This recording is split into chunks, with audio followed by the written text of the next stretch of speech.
Bueno, buenas tardes. Muchas gracias a todos ustedes por participar una vez más en el Seminario Permanente de Estudios sobre Terrorismo, ahora ya Foro Elcano sobre Terrorismo Global. Y, por supuesto, que entenderán, me sienta muy agradecido a la Fundación Ortega Marañón el haber acogido durante tanto tiempo y seguir apoyando este encuentro anual y que me sienta especialmente agradecido al Instituto Elcano al que pertenezco, al Real Instituto Elcano al que pertenezco, por acoger y dar continuidad a esta iniciativa. Así que doy las gracias muy en especial a nuestro vicepresidente Rafael Estrella y al director académico del Instituto, Charles Powell, que están hoy aquí, y por supuesto al director de la Casa Árabe y a la Embajada de Estados Unidos, personalmente a Mark Barry por sus palabras de hoy y aprovecho para darle la bienvenida en su retorno a España.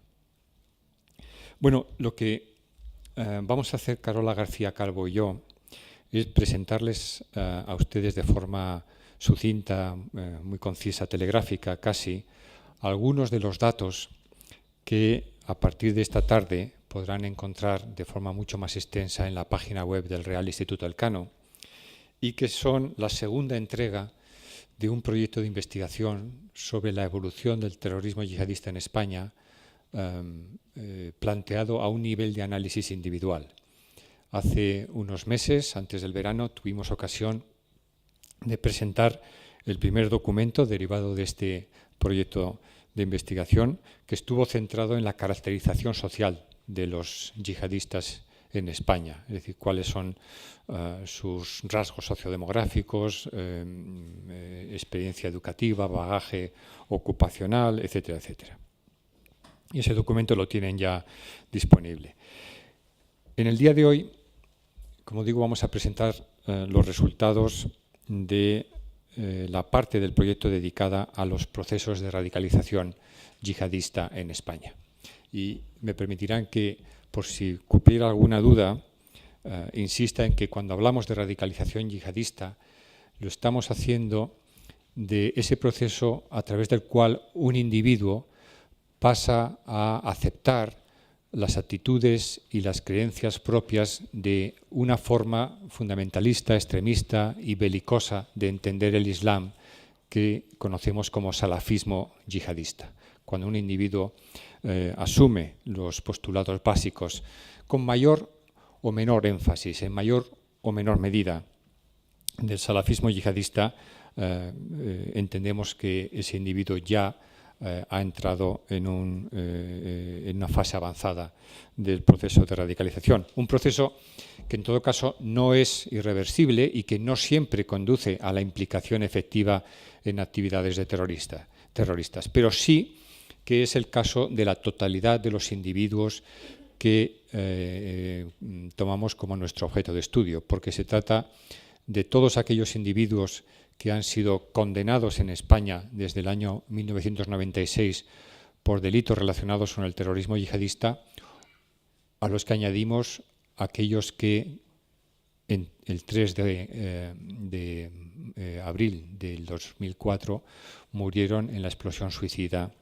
de Leganés. No siempre que se abre un sumario por terrorismo yihadista en la Audiencia Nacional, aquellos que son condenados resultan ser todos ellos yihadistas. Hay ocasiones, como por ejemplo en el sumario o en la sentencia relacionada con el OCM, en que había también individuos que no eran yihadistas, pero cuyo concurso fue necesario para que llegaran a llevarse a cabo los atentados con éxito. O estoy pensando en otro sumario que se abrió por un individuo de origen pakistaní que residía bien cerca de donde yo nací, en Logroño, y cuyo concurso fue necesario para llevar a cabo los atentados de Yerba en abril del año 2002. Pero este individuo, que sí era yihadista, estaba asociado en España por razones económicas con con un ciudadano español residente en Valencia que no era yihadista, pero que sí aspiraba a obtener algún tipo de beneficio económico de esa vinculación. Bueno, nosotros en nuestro trabajo solo incluimos a individuos que eran yihadistas en el momento de ser detenidos o en el momento, como en el caso de Leganés, de su muerte. Es decir, excluimos los datos relativos al resto de los individuos. Estamos hablando de individuos que en España pertenecían a células o redes que en algunos casos tenían relación con grupos organizados cuya base está fuera de nuestras fronteras y en otros casos pertenecían a células o ellos mismos personalmente a estructuras terroristas definidas.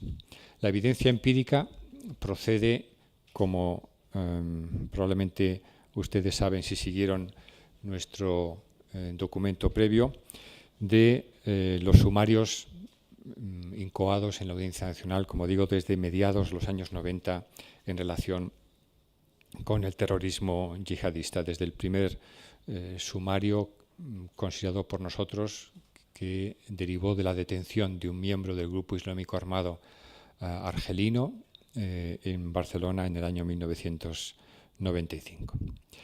Bueno, en relación con su radicalización nos hemos planteado varios temas, pero hemos seleccionado para esta presentación y para el documento de trabajo que tendrán disponible a través de esta tarde tres fundamentales.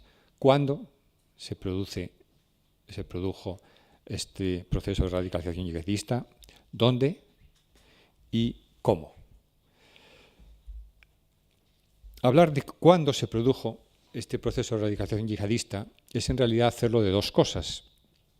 Una que tiene que ver con el ciclo vital del individuo y otra que tiene que ver con el momento histórico en el que está viviendo una determinada persona. Y en el cruce de ambas cosas es como mejor se entiende el proceso de radicalización que le pueda eventualmente haber afectado. En nuestro estudio previo sobre la caracterización social del terrorismo yihadista en España, pudimos constatar que estábamos hablando exclusivamente de varones, de musulmanes varones, que en el momento de ser detenidos, o como en el caso de Leganés, en el momento de perder la vida, tenían en su mayoría entre 25 y 29 años. De manera que no resultó para nosotros ninguna sorpresa el constatar que más de la mitad de estos individuos, en el momento de iniciar su proceso de radicalización, tenían entre 16 y 25 años y que 9 de cada 10 no habían cumplido los 30, en cualquier caso, cuando se inició su proceso de radicalización, es decir, que eran veinteañeros. La edad media del inicio del proceso de radicalización yihadista entre esta minoría de musulmanes en España se sitúa en los 25 años, una edad quizá algo más elevada de la que encontraríamos para otros países de nuestro entorno, como por ejemplo el Reino Unido, también supongo que Francia, semejante a buen seguro a la que registraríamos en Italia, y esto tiene que ver con las características de la propia población musulmana, que en el caso de Italia y en España son todavía principalmente una primera generación de inmigrantes de índole económica. La segunda generación está emergiendo. Precisamente hablaba con el doctor Vidino hace un momento del primer caso de terrorismo homegrown, de terrorismo de segunda generación, que apareció en Italia el pasado año. Y en el caso del Reino Unido y de Francia, pues como ustedes saben, hay ya varias generaciones sucesivas de nacionales británicos o franceses que descienden de una primera generación de inmigrantes. Y en el Reino Unido sí que tenemos constancia de que la edad media de inicio en el proceso de radicalización yihadista es 2 o 3 años al menos inferior a la registrada en España, como digo, debido a las características, a la estructura social de la población musulmana residente en uno u otro país. Por tanto, estamos hablando, a la hora de dar respuesta al cuándo, a un momento del ciclo vital individual que es el que corresponde a la juventud, estadios previos a la madurez adulta, durante los cuales las personas, una cuestión puramente un hallazgo de la psicología que vale para este fenómeno o para tantos otros, pues son más vulnerables a la afirmación de fuertes identidades, a la influencia de individuos carismáticos, etcétera, que en algunas ocasiones propagan ideologías extremistas como la del salafismo yihadista. Una ideología que entre su cosmovisión incluye una serie de instrumentos, de un utillaje con el cual interpretar acontecimientos del tiempo presente, acontecimientos que están viviendo estos individuos en su fase de juventud. Y precisamente a eso alude la segunda de las dimensiones de esa pregunta: ¿cuándo ocurre el proceso de radicalización yihadista? Por cierto, los propagadores del salafismo yihadista, luego los definiremos así, agentes de radicalización, saben muy bien cuál es el segmento de población más vulnerable sobre el cual tienen que dirigir sus esfuerzos. Y de hecho, cuando recordaba estos datos antes, me ha venido a la memoria una grabación de un curso de adoctrinamiento y entrenamiento terrorista que un español, Mustafa Semani, un sirio naturalizado español, impartía en Afganistán y que grabó y distribuyó a través de páginas web, en el que insiste reiteradamente a su audiencia en que el propósito de sus cursos era contribuir al ideal de que todos los jóvenes musulmanes se convirtieran en terroristas. Lo decía literalmente. Esa otra dimensión del tiempo histórico que nos ayuda algo mejor a entender cómo a este nivel micro de la micromovilización, de la radicalización individual, inciden las estrategias de radicalización, las estrategias de movilización que a nivel meso desarrollan determinadas organizaciones y se vincula a su vez con procesos que tienen lugar a nivel macro, es algo que nosotros hemos podido constatar simplemente cruzando los datos relativos al momento en que se inicia el proceso de radicalización con los acontecimientos históricos que estaban teniendo lugar en ese tiempo y que tienen relevancia para el conjunto de la comunidad musulmana o específicamente para determinadas comunidades musulmanas en algunas regiones o en algunos países del mundo.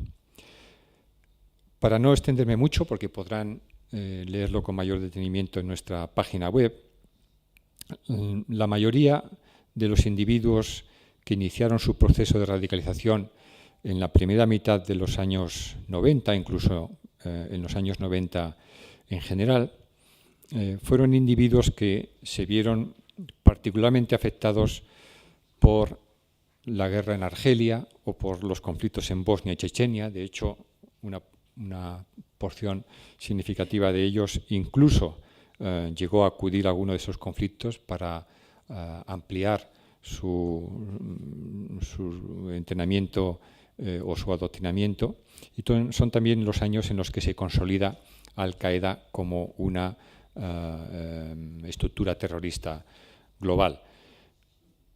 8 de cada 10 individuos que fueron detenidos entre 1995 y el año 2003 precisamente desarrollaron su proceso de radicalización alrededor de estos conflictos que eran, con el trasfondo eventual del conflicto palestino, que eran utilizados de manera reiterada por los agentes de radicalización a través de los instrumentos que luego verán para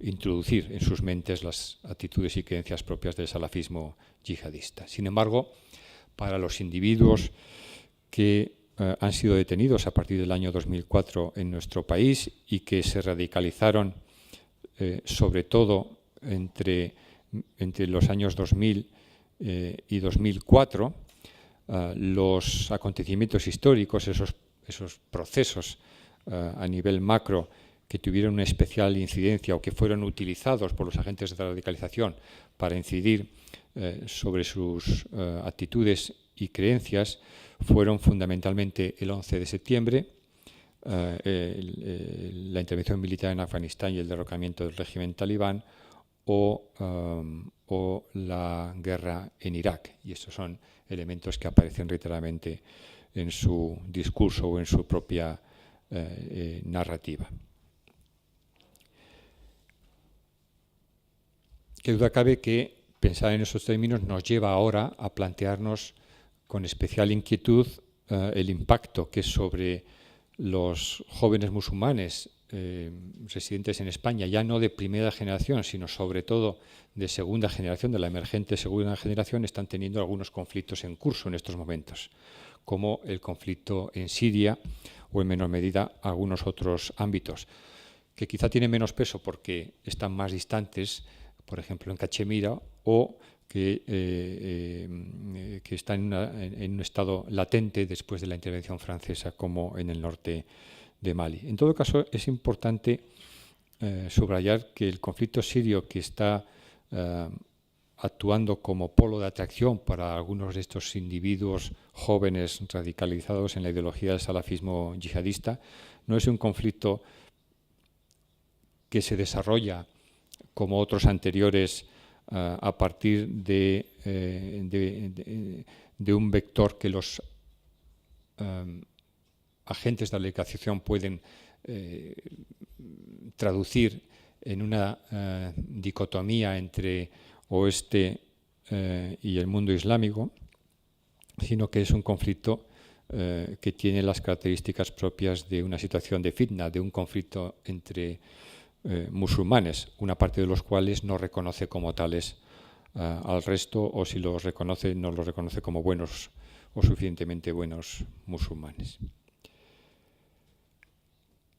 Avanzando para no robar tiempo a lo que tiene que decirles mi colega Carola García Calvo, y en relación con el dónde de los procesos de radicalización en España, aquí también tenemos una doble dimensión. Por un lado, el dónde en términos de distribución espacial, de distribución territorial de los procesos de radicalización yihadista, que no son procesos que se distribuyen de forma homogénea a lo largo y ancho del territorio español, sino que tienen algunos focos especialmente relevantes, y una segunda dimensión relacionada con el dónde, que es la referida a los ámbitos específicos de radicalización, los lugares donde los agentes de radicalización llevan a cabo sus tareas y eventualmente consiguen el adoctrinamiento y la captación de algunos adeptos. Bueno, del total de individuos que han sido condenados en España en las últimas 2 décadas por actividades relacionadas con el terrorismo yihadista o que murieron en acto de terrorismo suicida, 7 de cada 10 se radicalizaron total o parcialmente en España. De hecho, la mitad de ellos se radicalizó totalmente dentro de nuestro país. Únicamente una tercera parte se radicalizó fuera de nuestro país y llegó a España ya radicalizado.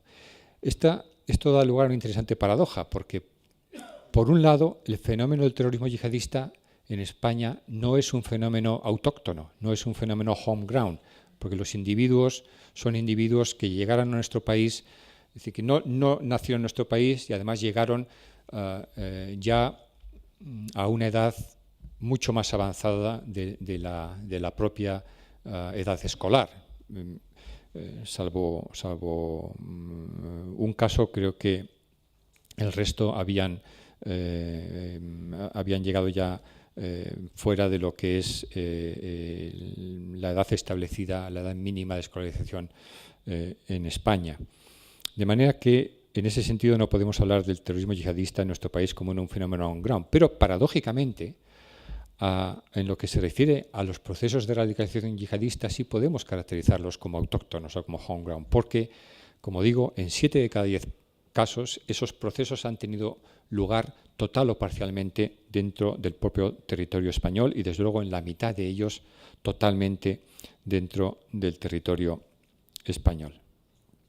Es cierto que hemos observado a lo largo del tiempo que el porcentaje de quienes se radicalizaron en España ha menguado algo, pero seguramente porque nos encontramos en un momento de inflexión en este momento y que precisamente en el Rally Sudurcano queremos seguir con mucha atención, y tiene que ver con la emergencia de estas segundas generaciones, hijos e hijas de inmigrantes musulmanes que en este momento están acabando sus estudios de bachillerato o han entrado en el mercado laboral o se encuentran en la universidad o en situaciones semejantes a las de los jóvenes españoles de su misma edad. Si nos centramos exclusivamente en aquellos individuos cuyo proceso de radicalización ha transcurrido total o parcialmente en España, entonces observamos que en la mayor parte de los casos sus comunidades, las comunidades en las cuales se han radicalizado son las de Madrid, Cataluña y la Comunidad Valenciana. Con el tiempo, los porcentajes referidos a la Comunidad de Madrid como escenario geográfico de la radicalización yihadista en España se han mantenido, pero sin embargo los porcentajes referidos a Cataluña del periodo 1995-2003 al 2004-2012 no solo se han duplicado, sino que se han triplicado. Y ha emergido, en este segundo periodo, ha emergido con valores que van, desde luego, mucho más allá de lo estadísticamente significativo, Ceuta como escenario particular de la radicalización yihadista en España. Dentro de las comunidades autónomas de nuestro país donde se centran estos procesos y que, por otro lado, coinciden con aquellas en las que se concentra la población o la diáspora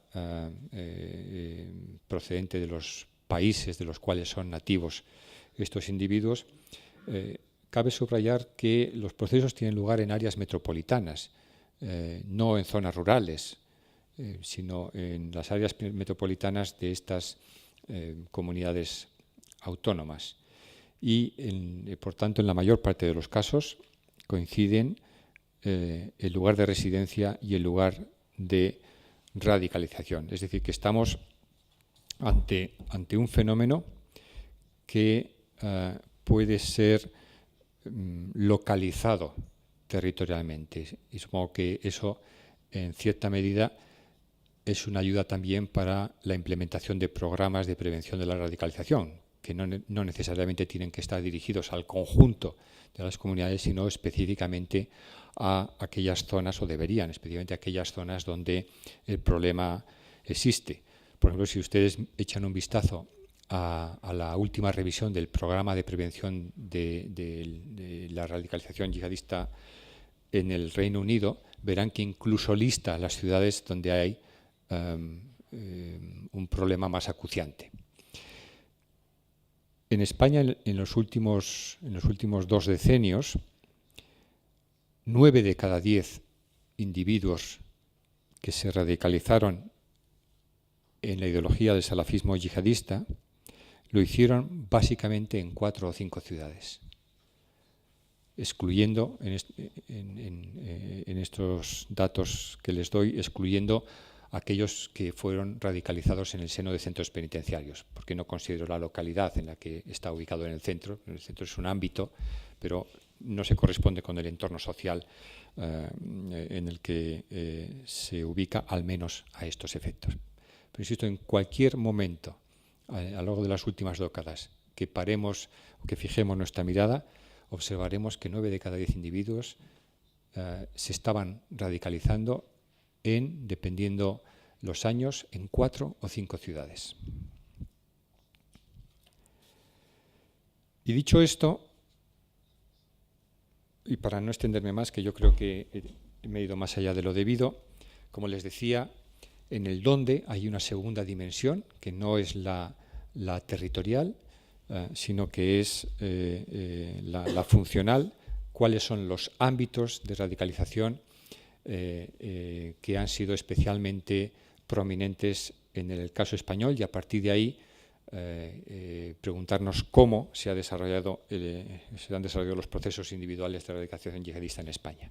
Y es a partir de este momento en que cedo la palabra a Carlos García Calvo, no sin agradecerle de todo corazón su enorme interés y su laboriosidad y el tiempo y la dedicación y la ilusión que está dedicando a trabajos que confiamos pues sean útiles para, entre otras cosas, informar e implementar debidamente procesos de radicalización yihadista como iniciativas como la que nuestra Fuerza de Cuerpo de Seguridad del Estado, en particular el Centro Nacional de Coordinación Antiterrorista, puntualmente, cuando ellos lo desean, con la colaboración del Real Instituto Elcano, está llevando a cabo. Y aprovecho para agradecer que su directora esté hoy con nosotros también. Muchísimas gracias, Fernando. Para no romper el ritmo de la presentación, me sumo brevemente a todos los agradecimientos expresados por Fernando Reinares al inicio de la presentación y continúo efectivamente con el segundo apartado, la segunda de las cuestiones que nos planteábamos al tratar de analizar la evolución de los procesos de radicalización yihadista en España entre 1996 y 2012. Me refiero a los ámbitos propicios de radicalización que han operado en nuestro país en el periodo estudiado. En este sentido, y como algo característico de España, diremos que los domicilios privados, un ámbito restringido y privado, han operado para 7 de cada 10 de los individuos a los que se ha referido Fernando que se han radicalizado en nuestro país. El segundo ámbito en importancia son los lugares de culto, donde también lo hicieron 5 o casi la mitad de nuestra población, y estos han sido por separado, pero sobre todo en combinación, los ámbitos predominantes, como decimos, en nuestro país. Esto significa que en el proceso de radicalización, tal y como ha operado en España, la captación se solía llevar a cabo en un ámbito de congregación de la comunidad islámica, como es los lugares de culto, en este caso en concreto las mezquitas, que no solo son un lugar de oración y de cumplimiento de las obligaciones religiosas de los creyentes, sino que también se configuran como un espacio social de interactuación donde la comunidad se reúne y comparte inquietudes y la vida diaria, al fin y al cabo. En este sentido, fue un ámbito propicio para la actividad de los captadores o reclutadores, que más adelante llamaremos también activistas o personas carismáticas dentro de las organizaciones, ya que a estas solían acudir jóvenes, como ha descrito Fernando en la presentación, con inquietudes o bien políticas o en situaciones de vulnerabilidad que los hacían más propicios para la captación o para la actividad de estos agentes de radicalización. Una vez captados y cuando los agentes consideraban que el individuo estaba en una predisposición para continuar el proceso, que en su objetivo final sería implicarlos en la actividad de estas organizaciones, decimos, eran retirados a este ámbito de los domicilios privados, que son un caso específico de nuestro entorno. Se muestran en prevalencia como una característica de los procesos ocurridos en nuestro país. Pero además de estos dos ámbitos, existen otros que también han operado de manera complementaria con los anteriormente citados. Por orden de importancia, y los pueden ver proyectados, nos referimos a pequeños locales comerciales, normalmente situados en un mismo barrio de estas áreas metropolitanas en las que Fernando ubicaba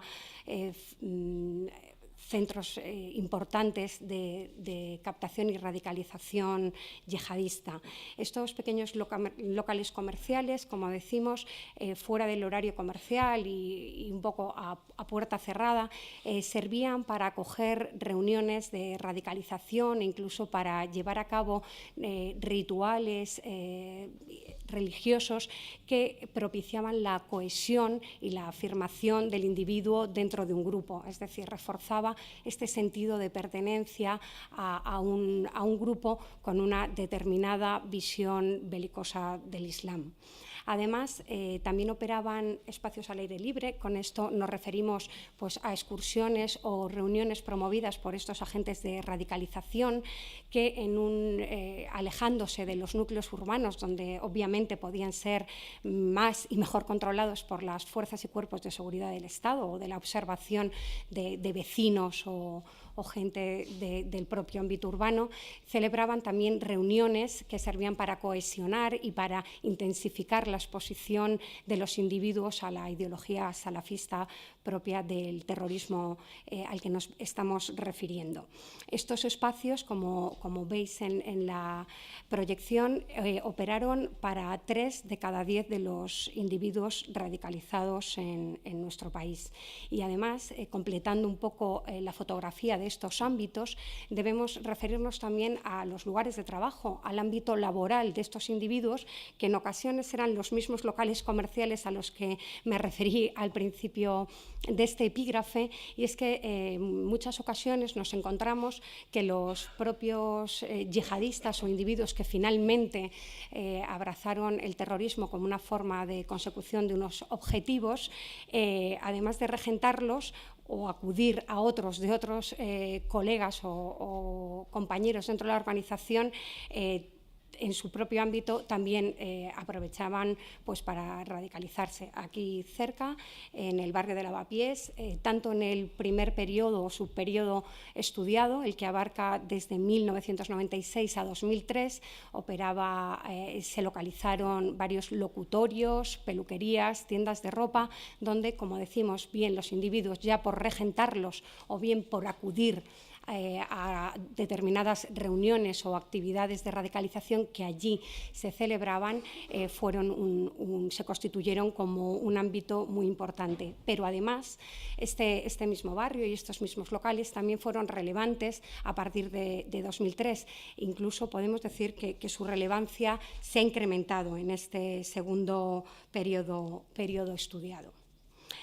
Además, y por ser un ámbito particular, debemos apuntar al ámbito penitenciario como un ámbito de creciente importancia para el reclutamiento y radicalización de individuos. Este ámbito que denominamos o podemos denominar como un ámbito vulnerable, ya que los individuos que ingresan en prisión, por definición, lo hacen en un estado de vulnerabilidad máxima al enfrentarse a un medio hostil y ajeno, es de nuevo un campo muy propicio para que los reclutadores dentro de prisión o los activistas dentro de la prisión se fijasen en estos jóvenes vulnerables.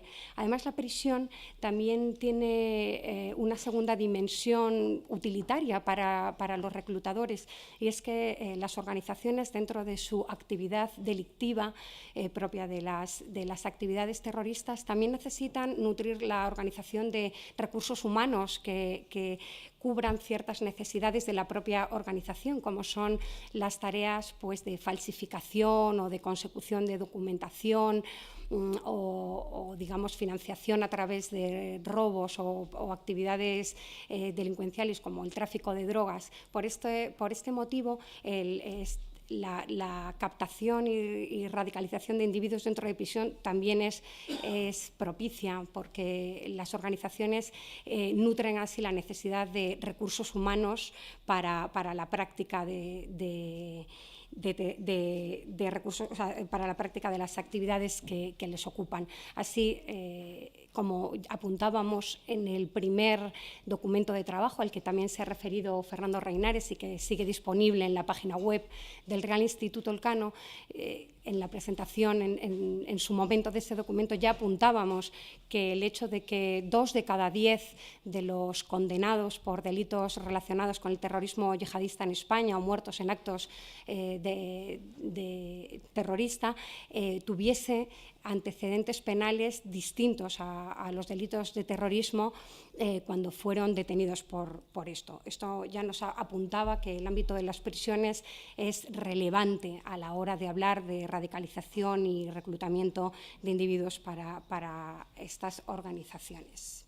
Así vemos que en el periodo que comprende 2004 y 2012 fueron 3 de cada 10 individuos los que fueron radicalizados en este ámbito y esto se pone de manifiesto a través de una red desarticulada en 2004 en la prisión salmantina de Topas, una red de radicalización de presos comunes que posteriormente se extendió a otras prisiones españolas y que sacaron a la luz este fenómeno que operaba dentro de prisión.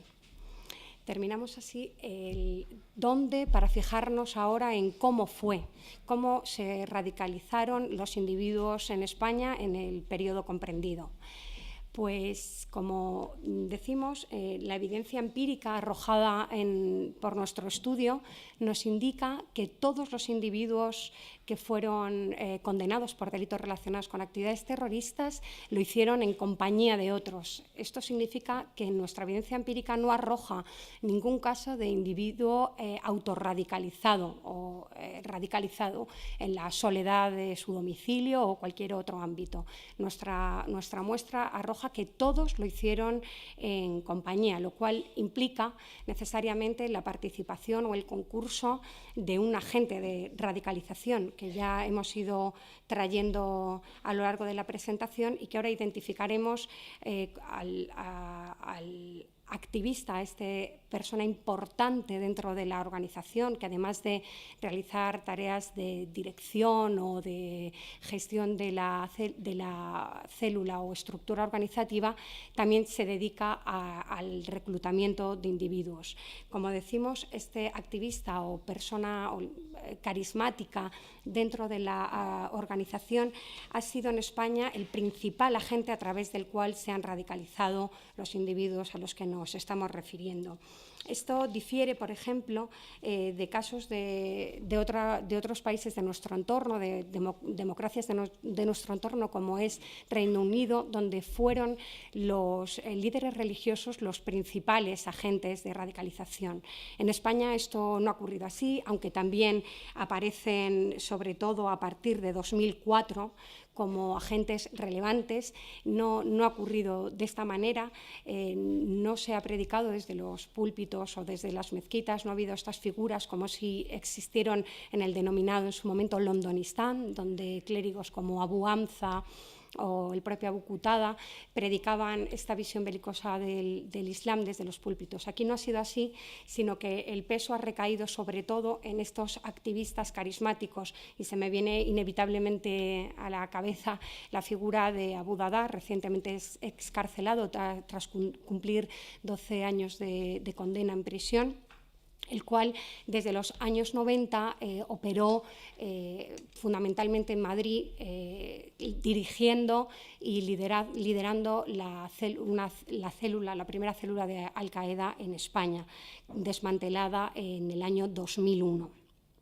Abu Dada, la huella de Abu Dada, tanto en los 90 y tras su ingreso en prisión, permanece, como también se puso de manifiesto con el 11M y la sentencia del 11M, donde fueron condenados individuos que habían sido radicalizados o a finales de los 90 por este líder carismático que es Abu Dada. Siguiendo con el cómo, debemos referirnos a la modalidad de reclutamiento, es decir, cómo se han reclutado a estos individuos.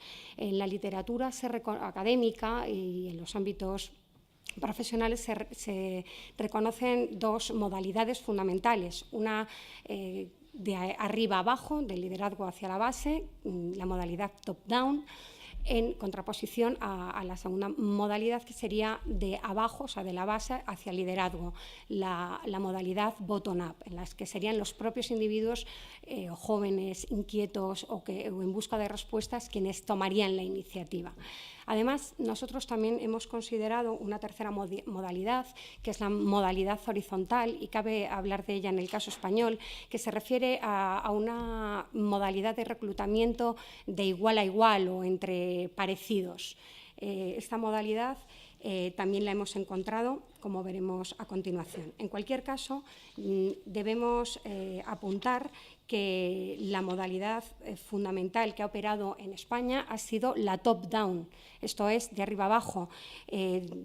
7 de cada 10 individuos, el 70% de los individuos que comprenden nuestra población, es decir, aquellos que fueron radicalizados, al menos en parte, dentro del territorio español, fueron captados por, como decimos, por un agente, o que en este caso mayoritariamente fue un activista, de arriba abajo. ¿Cómo se producía? Como dijimos, normalmente en entornos de la mezquita o alrededores o en lugares de congregación donde podían buscar. Pero además hablamos de la modalidad horizontal, que se produce de igual a igual por la importancia que también la red familiar o la red social, por ser concretos, del individuo ha tenido en nuestro país. ¿A qué nos referimos con la red social? Pues al entorno más inmediato del individuo, es decir, la suma de familiares, amigos y compañeros de trabajo. Esta conjunción, lo que denominamos red social, ha sido importante en nuestro país para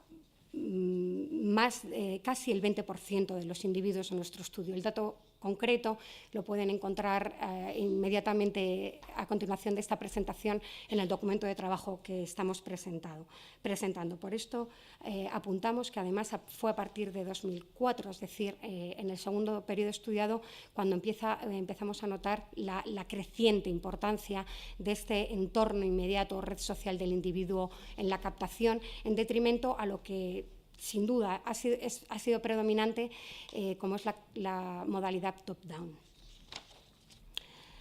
En cuanto a los materiales o los instrumentos utilizados por estos agentes de radicalización para influir a los individuos que estaban siendo sometidos a esta exposición al ideario salafista, pues debemos decir que han sido fundamentalmente pues, materiales impresos referidos pues, a libros, panfletos de organizaciones terroristas, fotocopias distribuidas en el entorno de la mezquita y otro tipo de materiales impresos, el predominante, complementados, y sin que esto sea excluyente, de otros soportes como han sido los materiales audiovisuales, ya sean estos audios de cánticos o otras exaltaciones de la visión yihadista de la visión propia de estos terroristas, o vídeos en los que con los que se exponía a los individuos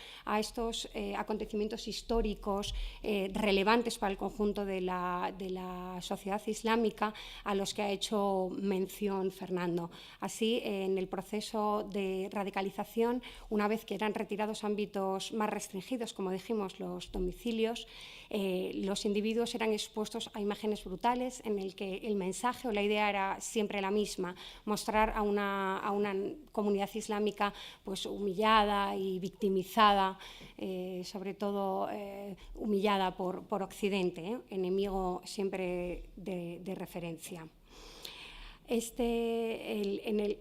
En el segundo periodo y en la evolución temporal, por tanto, aparece Internet como un instrumento muy relevante también de radicalización para el total de 6 de cada 10 de nuestros individuos. Sin embargo, no apreciamos, y nuestra evidencia empírica no arroja datos en este sentido, no apreciamos que estos primeros instrumentos analógicos, los materiales impresos o los vídeos y audios, desaparecen desaparezcan. Nuestro estudio nos muestra que Internet convive con estos otros instrumentos tradicionales, actuando así también de forma complementaria en el proceso de radicalización de los individuos. Como bien ha señalado Fernando Reinares, el año que viene el Real Instituto Elcano seguiremos con este proyecto y tal vez estemos en un momento de inflexión, lo veremos a raíz de los datos, pero por el momento la evidencia empírica señala que Internet ha actuado como un instrumento complementario en los procesos de radicalización. Además, ya para concluir, diremos que el proceso es lineal, dividido en una serie de etapas o fases, lo cual no significa, como también se ha dicho ya en esta mesa, que no pueda ser abandonado durante un periodo de tiempo para posteriormente ser retomado, o que una primera fase se extienda a lo largo del tiempo, mientras que fases posteriores se superen en un periodo más corto de tiempo. Es decir, no hay una pauta ni un modelo que pueda ser aplicado a todos, pero sí apreciamos esta linealidad y esta sucesión de etapas, lo que lo hace progresivo. En cuanto a la duración media del proceso, es decir, el momento que ocupa en medio del inicio del proceso y el momento en que formalmente este individuo o estos individuos se implican en actividades propias de organizaciones terroristas, aunque señalando con cautela que los procesos son muy diferentes, puede ser un año o más, pero la media arrojada, la media que nosotros hemos obtenido en nuestro estudio es que este espacio de tiempo comprende entre 4 y 5 años aproximadamente. Este es el tiempo medio que consideramos que el individuo, en el transitar del individuo hacia esta implicación efectiva, ocupa. Y dicho esto, lo dejo aquí abriendo el turno de preguntas.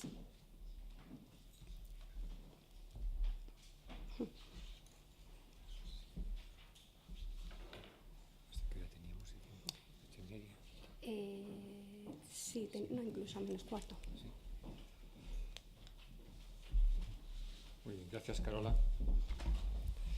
Pues quedamos a su disposición para atender cualquier pregunta, comentario, observación que tengan y recordarles que, en todo caso, si no nos diera tiempo de abordar todas las cuestiones que planteen, podrán leer el documento completo en nuestra página web y, por supuesto, dirigirse a nosotros por correo electrónico o por Twitter, por cierto, que es algo que personalmente acabo de estrenar debido a la insistencia de mi director académico y donde estaremos siempre encantados de poder contestarles. Así que cualquier cuestión será bienvenida.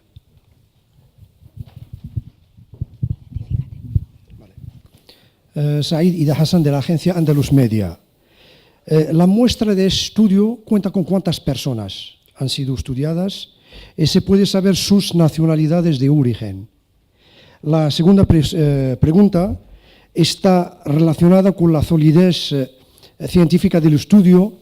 ¿Se puede saber si el estudio se ha basado únicamente en los informes policiales o cuenta también con entrevistas personales con los individuos de esta muestra? Gracias. Bien, empezaré por lo segundo. Científicamente es preferible eludir las entrevistas con estos individuos, trabajar con datos sobre ellos que sean objetivos. Es decir, nosotros no estamos reconstruyendo la narrativa o el discurso ideológico de estos individuos, cosa para la cual sería interesante entrevistarse con ellos. Lo que estamos haciendo es otra cosa bien distinta, reconstruir sus itinerarios vitales a partir de la información obtenida por terceros y con carácter objetivo, o sea, esta información procedente de fuentes policiales, judiciales, de prisiones, de amigos, de familiares, etcétera, etcétera.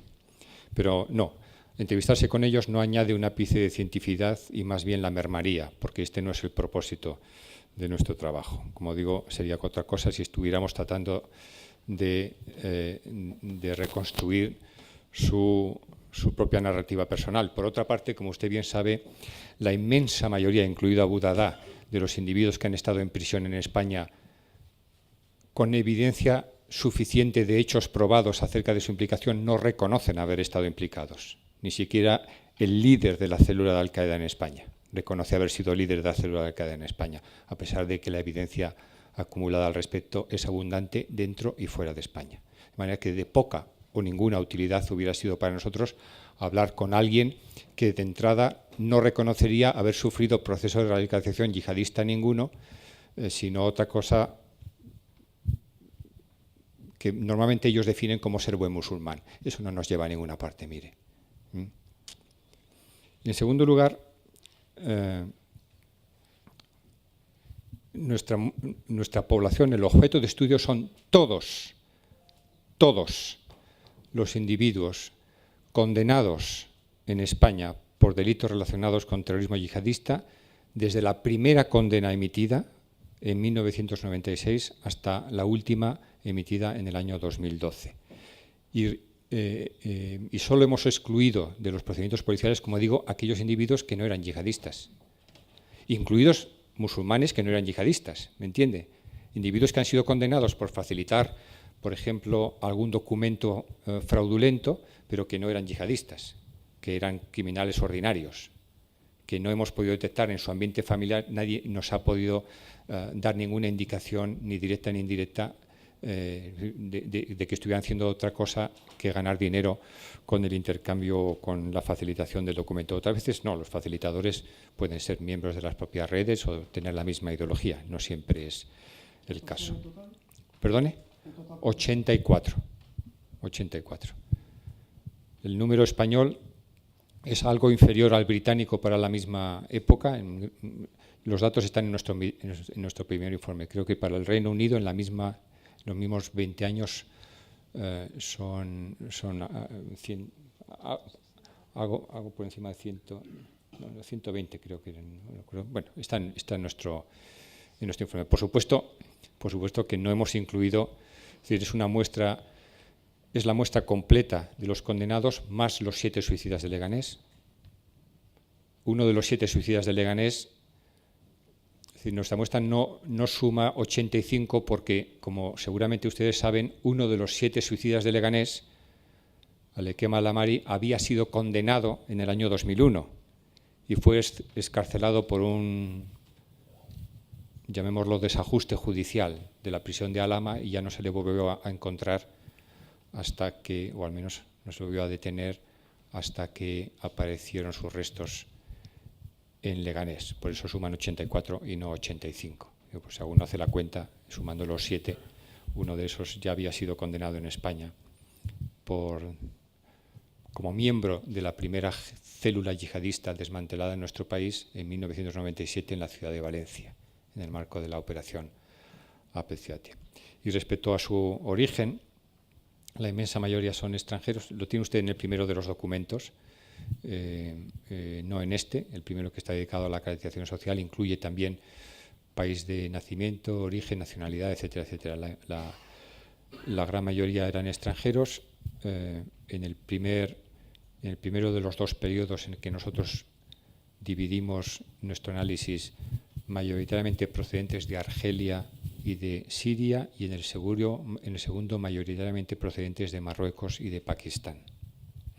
Aunque el porcentaje de argelinos, como verá en ese documento, sigue siendo muy elevado, y desde luego para existir en España una población argelina que como mínimo es 10 veces inferior a la población marroquí, llama la atención que los individuos de origen argelino estén tan sobrerepresentados en las células ideológicas yihadistas en España, o lo hayan estado en los últimos 2 decenios, que de hecho su porcentaje es prácticamente similar al de individuos nacidos en Marruecos.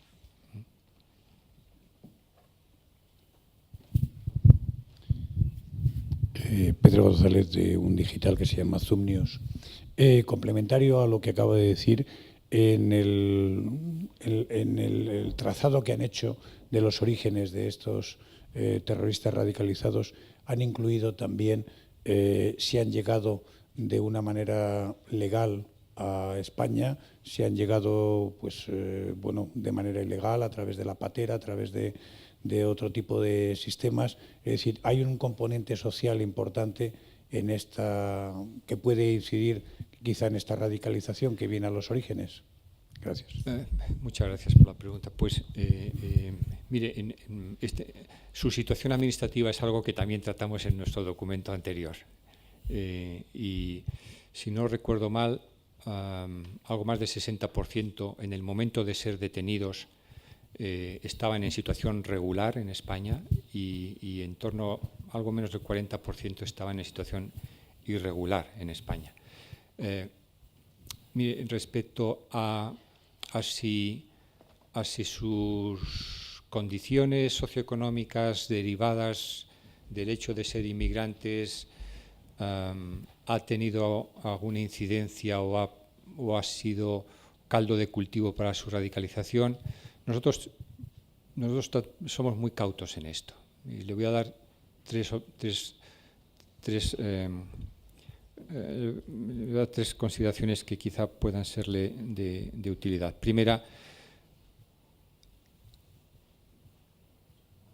la consolidación de un núcleo yihadista en España en los años 90 no procede de inmigrantes económicos, procede de inmigrantes políticos de otra naturaleza. Precisamente es un 6% al que no me he referido, porque son una minoría, pero que vienen fundamentalmente huyendo de la persecución contra hermanos musulmanes en Siria, por ejemplo, el contingente más elevado. Casi todos ellos tienen estudios universitarios, son médicos, ingenieros y bueno, constituyen aquí, con algunos elementos de origen argelino, tampoco precisamente excluidos sociales, el núcleo fundamental de lo que será la célula de Al-Qaeda en España, desmantelada, como ustedes saben, en noviembre del 2001, después de constatarse conexiones entre individuos de la célula de Al-Qaeda en España e individuos de la célula de Hamburgo, y después de comprobarse además que Mohamed Atta o Ramzi bin al-Bishow y algún otro individuo pues vinieron a España semanas antes para ultimar los detalles de los atentados, para que Atta comunicara a bin al-Bishow cuál iba a ser la fecha, y bin al-Bishow incluso se permitió el lujo de huir de Alemania hacia Pakistán y entrar en Afganistán a través de Madrid, donde vino a recoger los documentos de viaje falsificados que le proporcionaba un individuo que sí era un falsificador del mismo ideario que ellos y que vivía hacia el Levante. Por lo tanto, entre nuestros individuos hay individuos con estudios universitarios como el tunecino y que si no tenían una posición de clase media es porque habían renunciado a tenerla dada su voluntad de dedicarse a otras cosas, como individuos que estaban en situación trabajaban en trabajos no cualificados. Pero, fíjense, sería extrapolar a partir del caso español, podría llevarnos a equívocos muy serios, porque, como digo, la población musulmana en España tiene mucho que ver con esta primera generación de inmigrantes, en su mayoría de índole económica. Pero si usted compara, como hacemos en el anterior estudio, nuestros datos con los datos para el mismo periodo de tiempo acerca de la misma población, es decir, los condenados o muertos, en el caso del 7 de julio, los condenados o muertos en el Reino Unido entre mediados de los 90 y el tiempo presente, verá que allí 7 de cada 10 tenían estudios universitarios. Y la mitad al menos vivía en familias de ambientes de clase media. Es decir, hay que tener mucho cuidado porque nuestros datos, sobre todo comparados, revelan que la explicación o que la raíz última de la radicalización yihadista tiene relativamente poco que ver con la condición socioeconómica del individuo y mucho que ver con el hecho de que un individuo haya sido expuesto con éxito a una ideología de la violencia. Por otra parte, le iba a dar un tercer detalle de otra índole, pero hay una de las dos una de las dos cartas de testamento de las dos que se encontraron relacionadas con la red del 11M. No me refiero a la de Abdenabi Kunya, sino a la de otro individuo que pueden ser 2 o 3, pero que no ha podido ser identificada propiamente su autoría. En esta carta es una de las cosas que tiene llamativas. Dentro de poco publicaremos algo al respecto en el Real Instituto Elcano, a partir del Real Instituto Elcano. Lo que tiene llamativo es que empieza diciendo: no es justo que nosotros vivamos tan bien, que podamos beber y comer tanto, que tengamos las facilidades que tenemos aquí, mientras otros, es decir, que no es su propia condición lo que está inclinando. Por otra parte, estamos, como digo, ante un fenómeno que ni ocurre de manera homogénea en el territorio español, ni ocurre de manera homogénea en el seno de las comunidades musulmanas, sino que se focaliza en puntos concretos, ¿no? Si me permiten, para que visualicen algo más la cosa, miren, como espero que la mayoría de ustedes sepan, yo soy de La Rioja, y si no, ya lo saben todos, ¿no? Miren, no es lo mismo que estoy pensando en 2 pueblecitos muy cercanos al lugar en que yo nací. En uno, pues cerca de la zona de Tudela, etcétera, en uno hubo problemas de radicalización yihadista, en otro no. En un momento en que estas cosas también en las zonas rurales tenían mayor incidencia, ahora ocurren en zonas metropolitanas. Bueno, se trataba, básicamente eran comunidades en 2 poblaciones de características muy similares, comunidades de origen marroquí y argelino, sobre todo marroquí, procedentes de la península tingitana, básicamente de las mismas zonas, con una misma estructura social, casi se podía calcar de un sitio a otro.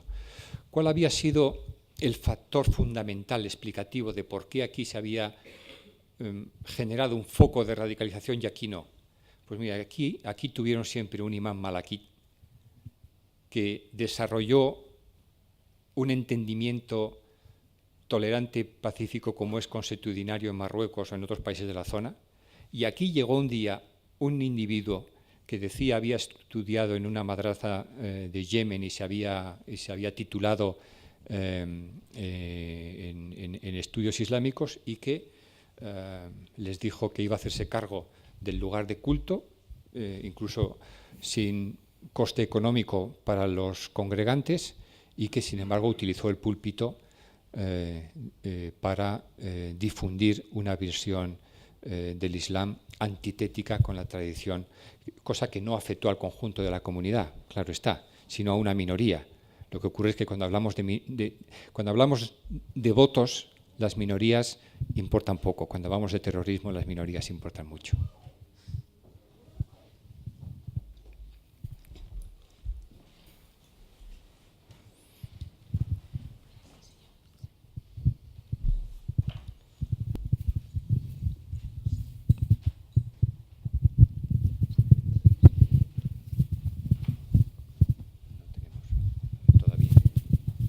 Sí, José María Irujo, El País.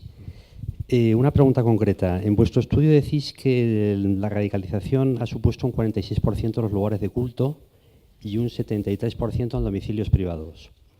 Y también señaláis, y me parece interesante, que este tanto por ciento en los lugares de culto es bastante inferior al que se produce en el Reino Unido. ¿Por qué interpretáis o cómo analizaríais que los lugares de culto, las mezquitas, en España hayan alcanzado en el proceso de radicalización un tanto por ciento, que no es menor, es importante, pero no es tan ostensible y tan grave como el de los domicilios privados o como el que es en el Reino Unido? ¿Cuál sería, desde vuestro punto de vista, la causa por la cual en las mezquitas españolas, que son muchas y algunas ornamentales importantes, donde se reúnen muchísimas personas, se ha alcanzado el proceso de radicalización en un tanto por ciento como este, que no es inferior, pero tampoco es enormemente significativo? Sí, sin duda, los casos, José María, gracias por tu pregunta, los casos del Reino Unido y de España se comparan más por diferencia que por similitud en relación con los procesos de radicalización yihadista y el establecimiento de centros islámicos en el Reino Unido antecede con creces a su implantación en España. En el Reino Unido también se practicó durante los años en los que todavía estaba constituyéndose o estaba institucionalizándose el Islam en nuestro país. Se constituyeron algunas mezquitas que, al amparo de una política pues seguramente excesivamente tolerante, ¿no?, hacia el radicalismo islamista, pues permitió que en varias mezquitas que creo que todos conocemos, pues se desarrollaran sin demasiadas cortapisas procesos de radicalización que afectaron a centenares de jóvenes, ¿no? Y creo que Carola ha mencionado individuos vinculados con Finsbury Park y con otro tipo de entidades de estas características. Cuando nosotros no tenemos instituciones de esa magnitud en nuestro territorio, ha habido, por supuesto, imanes que han predicado esta ideología de la violencia en sus lugares de culto a una escala mucho menor. Y habría que aludir al hecho de que de que existe, que duda cabe, pues una atención a estas cuestiones por parte de las fuerzas de cuerpo de seguridad del Estado, y a que los imanes de las principales mezquitas españolas mostraron una actitud opuesta a la presencia de estos individuos en sus recintos. Creo que en conjunto suponen una serie de condiciones que hicieron no solo que estos individuos, cuando detectaban personas vulnerables y trataban de iniciar sus procesos de radicalización, lo hicieran no tanto en el interior de las medidas como en el entorno de las mismas, ¿no? Y de ahí los trasladaran, como ha dicho Carlos García Calvo, a lugares más seguros, domicilios privados, incluso lugares al aire libre. El río Alberche lo conoce José María Irujo a estos efectos también como nosotros, ¿no? Vamos, las orillas del río Alberche, no muy lejos de Madrid. Así que en conjunto han sido esas circunstancias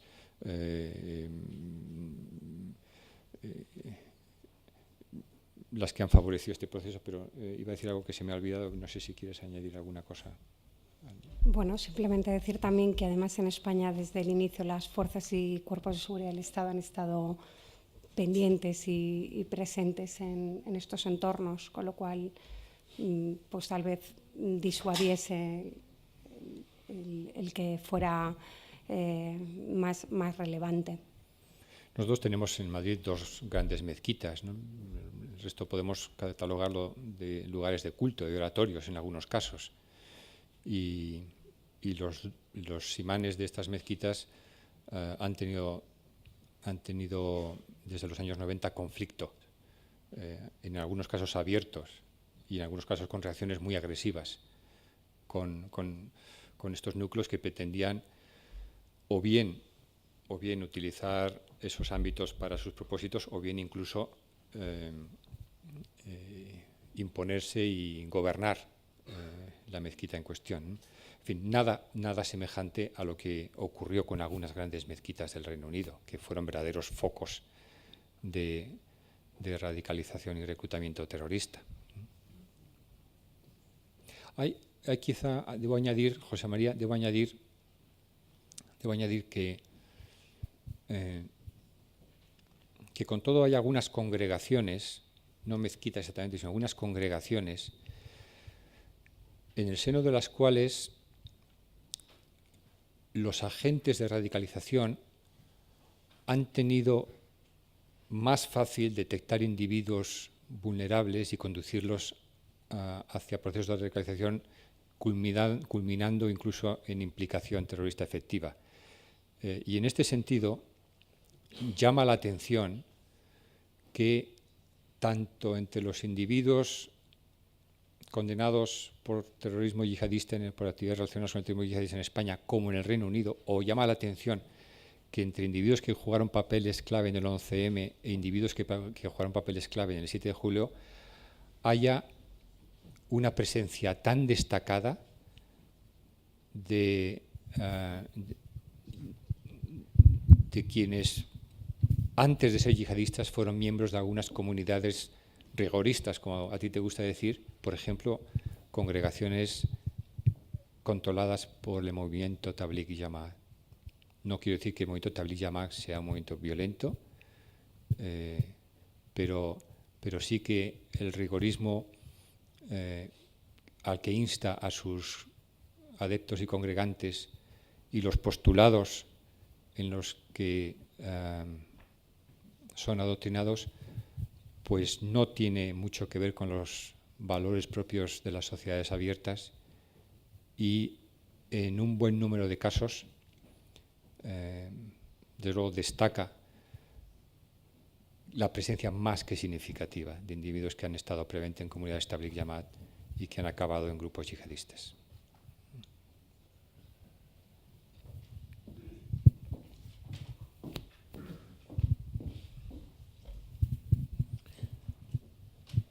Carola, has hecho referencia a los materiales que usan y has hecho referencia también a Internet. Entiendo que, por una parte, eso es un factor de normalización. Es decir, Internet está al alcance de todos, por lo tanto, eso introduce una normalización en cuanto al adoctrinamiento. Entiendo que también parte de los vídeos de determinados comunicadores. Ahora, eso supone una estructura compartida, una red. Cabe hablar de una red, aunque luego hablaremos en la mesa siguiente de los países del sur de Europa, del suroeste de Europa, o no. Y en segundo lugar, en cuanto al contenido del mensaje, ¿por qué se movilizan? Porque es contra Occidente, hay un discurso específico de España que pueda tener que ver con Al-Ándalus o con lo que sea. Esas serían las preguntas. Y añadir una cosa, entiendo que en el Reino Unido, desde el punto de vista demográfico, el crecimiento de la población de países procedentes de países musulmanes es anterior, fue más intenso en aquel momento, por lo tanto estamos hablando también de existencia de segundas generaciones incluso, ¿no? Cosa que quizá aquí no lo hay con esa intensidad. Muchas gracias, vicepresidente. En cuanto a la pregunta referida a Internet, y aprovecho para introducir también una que nos ha llegado a través de Twitter sobre el papel de las redes sociales. Como decimos, en el caso de las redes sociales todavía no carecemos de evidencia empírica al respecto por ser un fenómeno reciente y del que todavía no disponemos de datos. Aprovecho tu pregunta para aclarar a nuestro seguidor a través de Twitter esta cuestión. En el caso de Internet, lo que hemos visto, nuestra evidencia empírica, lo que nos dice es que, así como hasta el año 2003 se utilizó fundamentalmente para la comunicación a través del correo electrónico, utilizando en muchas ocasiones algunas técnicas para no ser controlados, como dejar los emails en la carpeta de borradores y todos los individuos acudir a una misma cuenta sin necesidad de generar ese tráfico. A partir de 2003 es cuando entra de una manera más importante como instrumento de radicalización. Esto entronca un poco con el mensaje. Al final, el terrorismo yihadista se caracteriza por haber utilizado cada soporte o cada instrumento que en su momento fue etiquetado como última tecnología para difundir su mensaje al menor coste posible. Este se basa fundamentalmente en los clásicos contemporáneos ideólogos de la yihad, como es Abdullah Assam y su yihad defensiva. Es decir, defender al Islam de la humillación de Occidente, a la que ya me referí anteriormente. Entonces, Internet es un método muy barato y muy útil para efectivamente penetrar en países que de otra manera sería más complejo hacerlo, y me refiero fundamentalmente a Occidente. Es decir, en otros países es más fácil la interactuación, pero para llegar a esos jóvenes que en nuestro caso, como hemos dicho, son homegrown, es decir, se han radicalizado dentro de países occidentales en los que residían, Internet es la herramienta. Como, insisto, en su momento fue última tecnología los materiales impresos. En eso el terrorismo global, vinculado a Al-Qaeda fundamentalmente, como lo definimos en el área de terrorismo internacional del Instituto Elcano, siempre ha sido vanguardia, utilizando instrumentos y recursos que hacían llegar, que podían penetrar en Occidente. En este sentido también es importante la lengua. Estos individuos no necesariamente se comunican en árabe. Por eso, por ejemplo, tenemos un caso en España de un individuo condenado que pertenecía a la estructura de propaganda de Al-Qaeda, es decir, una persona que no era una célula, estaba inserto en la propia estructura, que fue detenido y posteriormente condenado cuando intentaba poner en marcha un portal de referencia para estos jóvenes europeos. ¿Por qué? Porque se iba a comunicar por primera vez en francés y no en árabe, lengua que a lo mejor hay individuos que ya no manejan, ¿no? En Occidente. Entonces, es una red, sí, porque sirve para intercomunicar todos los nodos y todas las células y estructuras dispersas y hacer penetrar ese mensaje. Claro, también dependiendo de qué definición demos al concepto de red, ¿no? Sí, es una definición más estrecha o más amplia, ¿no? En todo caso, sí que importa subrayar, Rafael, que nosotros ya dijimos en la presentación de nuestro primer informe que tenemos evidencia emergente de que estamos en un punto de inflexión, cuyo epicentro tiene que ver precisamente con la emergencia de las segundas generaciones. La cuestión es que, a diferencia de Italia, donde ya hay individuos de segunda generación condenados por sus actividades de terrorismo yihadista, nosotros esto no lo tenemos en España. Y nosotros tenemos información más amplia que esto, pero nosotros solo podemos trabajar con datos referidos a condenados o muertos, no a detenidos, que por una u otra razón, a veces ni siquiera incluimos en nuestro objeto de estudio, ni siquiera incluimos individuos de los que existe abundante evidencia de su implicación yihadista, pero que por razones técnicas no fueron condenados. Hemos preferido en eso ser rigurosos o ser lo más científicamente posibles y tener un criterio de demarcación del cual no sea fácil entrar o salir. Ahora, me alegro de que traigas a colación el otro tema de qué les meten en la cabeza, ¿no? Qué es lo que básicamente les meten en la cabeza y también en relación con España. Pues que es algo que nosotros hemos dado un poquito por descontado en nuestro trabajo, pero bueno, cuando definí el proceso de radicalización yihadista, dijeron pues a través del cual esos individuos interiorizan actitudes y creencias propias de la ideología del salafismo yihadista. Y si uno tiene que referirse a eso en muy pocas palabras,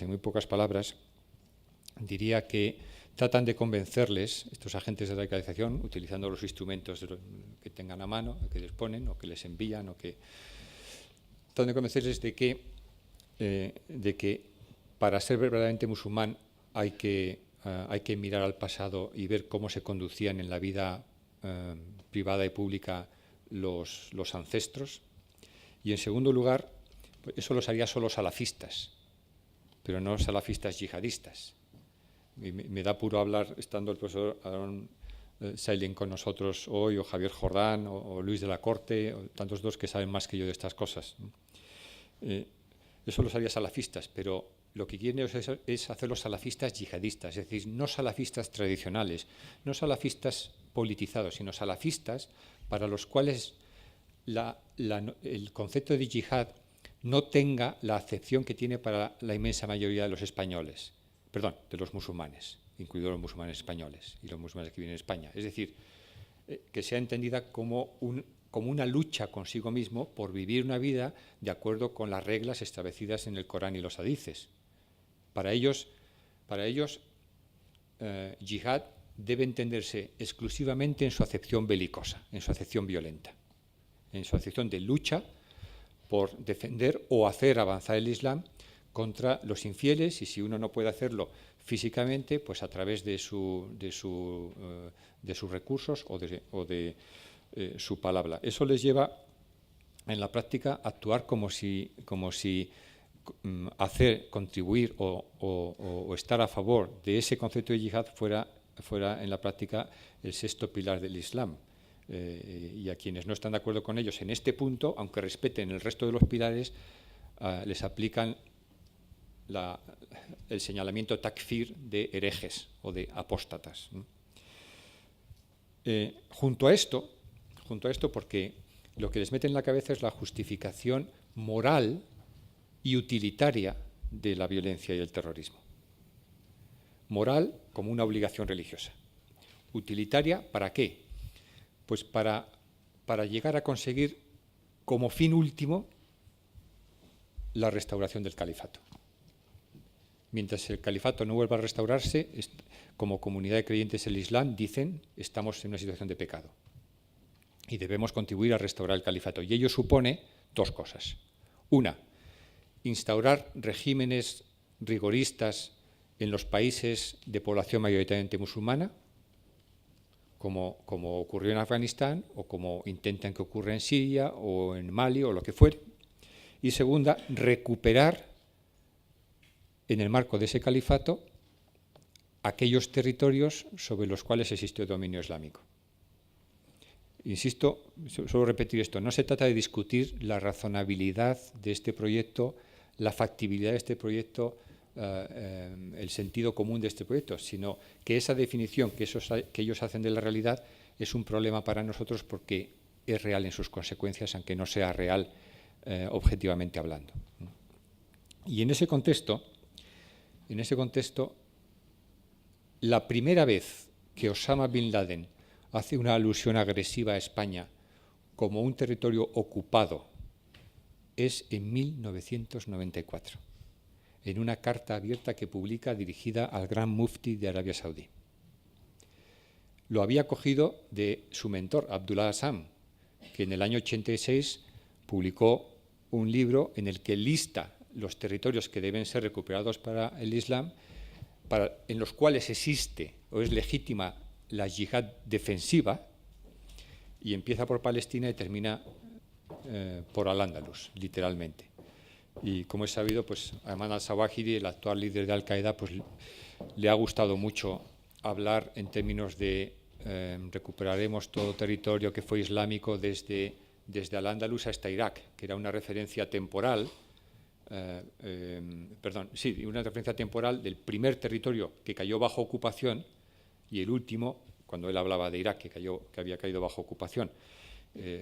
Al-Qaeda en el Magreb Islámico, me estoy acordando ahora de un artículo del profesor Jordán, Al-Qaeda en el Magreb Islámico, por ejemplo, utiliza también otras referencias que ya no son temporales, sino geográficas. Por ejemplo, recuperaremos todo territorio islámico, volveremos a hacer que el estandarte del Islam se alce en todo territorio islámico, que fue islámico desde Granada hasta Kashgar, ¿no? Es decir, desde la ciudad más emblemática de Al-Ándalus hasta la ciudad religiosamente más emblemática del Turquestán oriental, del actual Xinjiang chino, ¿no? Precisamente territorio en relación con el cual ha habido algunos incidentes terroristas recientemente. No sé si con esto contribuyo a responder a tus comentarios.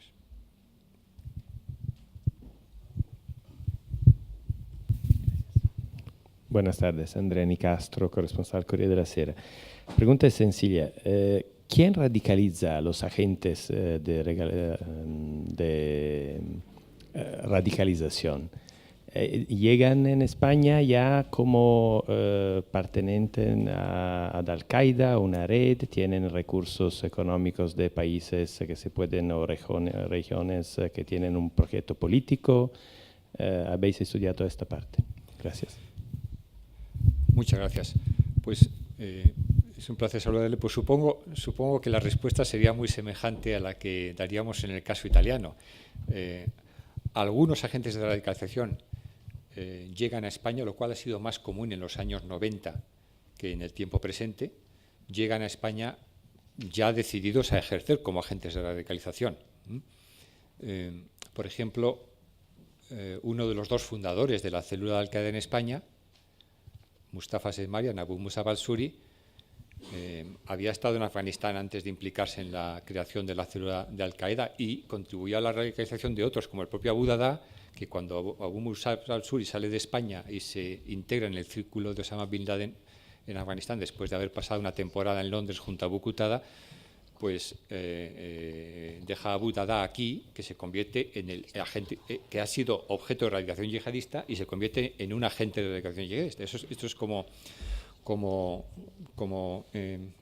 o cuando Abu Dada es encarcelado, pues ¿quién actúa como agente? Cuando Abu Dada y más de una veintena de sus allegados en la célula de Al-Qaeda en España, desmantelada en noviembre del 2001, pues están en prisión, pues los individuos relacionados con esa célula que quedan son los que ejercen este proceso. Mustafa Maimuni, otro que no voy a mencionar porque no está condenado en España, ni tampoco fuera, y el tunecino.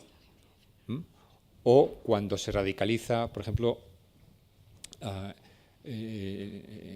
bueno, no sé si con esto le respondo. En realidad la respuesta es, decía, algunos, cuando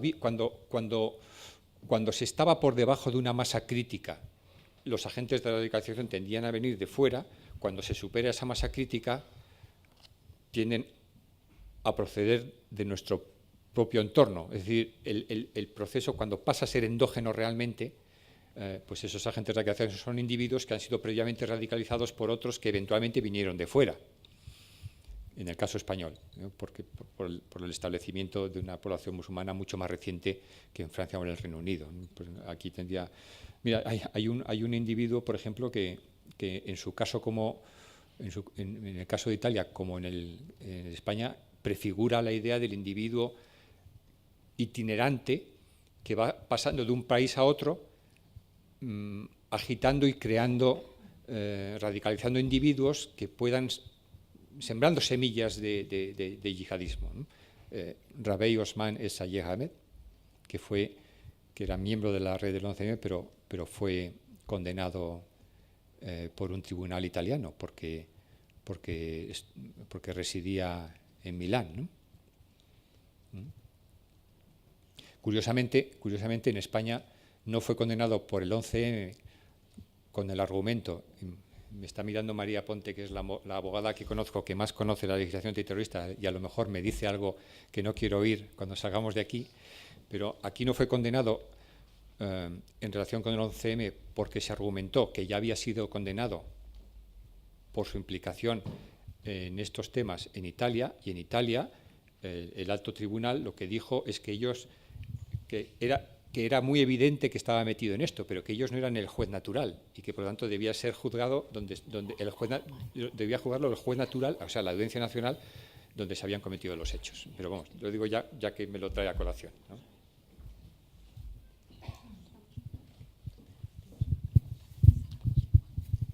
Hola, Mathieu Le Taillac, del diario francés Le Figaro. Aquí. Sí.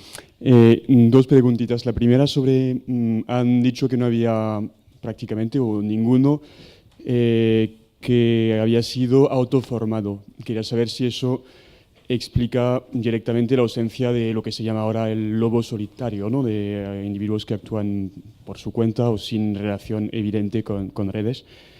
Y la segunda, bueno, entiendo que el objeto de su estudio son condenados y condenados en España, ¿no? Pero quería saber si habían encontrado la posibilidad de que la formación sirviera para exportar yihadistas fuera de España a países en conflicto como Irak, como Siria, o si eran pues una red similar, ¿no? Porque se habla de que en España también hay una formación y una captación de voluntarios de carne de cañón, ¿no? Para luego participar en conflictos fuera de España. Quería saber si eso aparecía o si era una red totalmente paralela.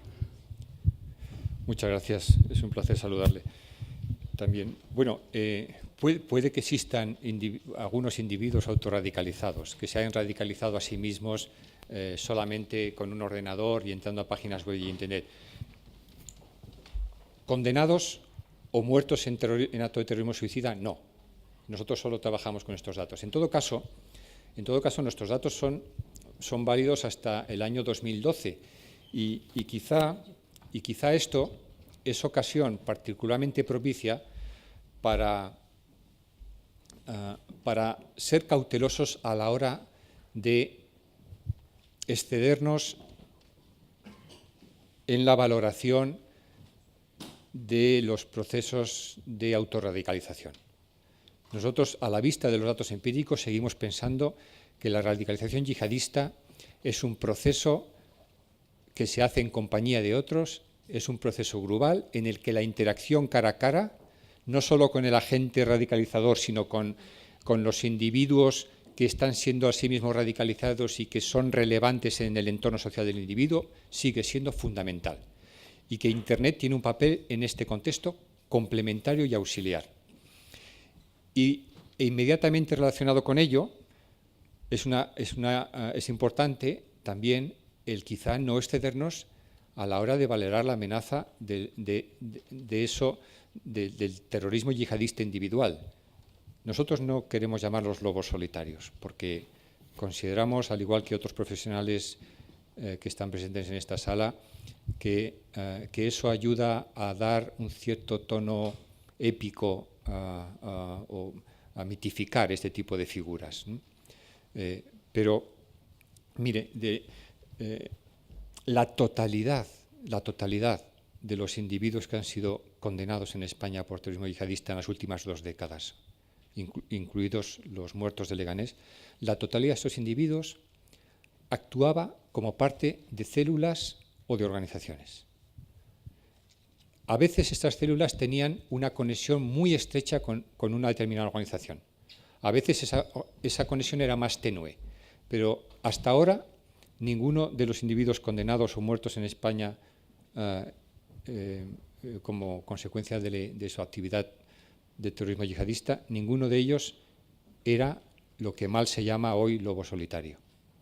Quizá el punto de inflexión al que me refería antes, relacionado con la emergencia de las segundas generaciones, pero no estamos viendo esta pauta tampoco. Y a veces incluso las propias autoridades generan mucha confusión en el modo en que se refieren a los hechos. Por ejemplo, yo recuerdo haber oído a una autoridad española, una autoridad de la administración, recuerdo haber dicho que estaba hablando de un lobo solitario cuando era un individuo que había sido radicalizado y que estaba desesperadamente buscando el contacto para ingresar en Al-Qaeda en el Magreb Islámico. Pero si los propios individuos valoran la organización, valoran más formar parte de algo que tiene estructura, liderazgo y estrategia que actuar por su propia cuenta. Y desde que existe un círculo yihadista en España, es decir, desde mediados de los años 90, desde que existe un círculo yihadista en España, los agentes de radicalización y reclutamiento se han preocupado de que en ese proceso entre el inicio de la radicalización y la implicación efectiva hubiese estancias en el extranjero. Bosnia y Chechenia en los años 90, Afganistán después del 2001, Irak a partir del año 2003, el norte de Mali o Siria mucho más recientemente. De manera que eso ha formado parte del proceso de radicalización y reclutamiento, al menos para una parte de individuos especialmente seleccionados por los agentes de radicalización y reclutamiento, por sus capacidades, por sus actitudes, etcétera. No necesariamente para todos, lógicamente, pero el porcentaje de los condenados o muertos que había estado fuera en un campo es mucho más que significativo. Lo que ocurre es que no les anticipo la cifra porque forma parte de nuestro tercer informe. Pues me están diciendo que tenemos que acabar. Manen Taibo, a quien agradezco todo su empeño y su excelente labor organizadora en este foro, me dice que tenemos que acabar y yo quería hacerlo una vez más, aprovechando que es la primera mesa, para darles las gracias a todos ustedes por una vez más haber hecho posible que este encuentro sobre terrorismo de noviembre pues sea tan concurrido y del nivel que los organizadores queremos que sea. Muchas gracias.